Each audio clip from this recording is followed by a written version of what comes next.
எந்த ஒரு வீட்டில் மருதாணி செடி இருந்தால் கூட அந்த வீட்டில் கட்டாயமாக துஷ்ட சக்தி நெருங்கவே நெருங்காது. காரணம் என்னன்னா, இந்த மருதாணி செடிக்கு இருக்கிற வாசம் தான் அதுக்கு காரணம். இந்த வாசத்துக்கு பார்த்தீங்கன்னா துஷ்ட சக்தி மட்டும் இல்லை, சில வகையான பூச்சி பொட்டுங்களுக்கு கூட அந்த வீட்டில் நெருங்கவே நெருங்காது. அந்த மருதாணி செடிக்கிட்டே நெருங்காது.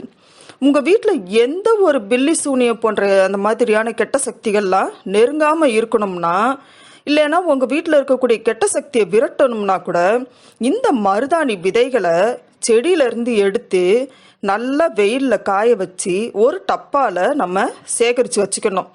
அதுக்கப்புறமா ஒவ்வொரு வெள்ளிக்கிழமையிலையும் சாம்பிராணி தூபம் போடுவோம் இல்லையா, அந்த நெருப்பில் சாம்பிராணி பொடியோடு சேர்த்து இந்த மருதாணி விதைகளை ஒரு 4 மருதாணி விதையை எடுத்து அதோடு சேர்த்து தூபம் போட்டோம்னா அந்த வாசத்துக்கு உங்கள் வீட்டில் இருக்கக்கூடிய கண்ணுக்கு தெரியாத எந்த கெட்ட சக்தியாக இருந்தால் கூட அது நீங்கிருங்கிறதுல எந்த ஒரு சந்தேகமும் இல்லை.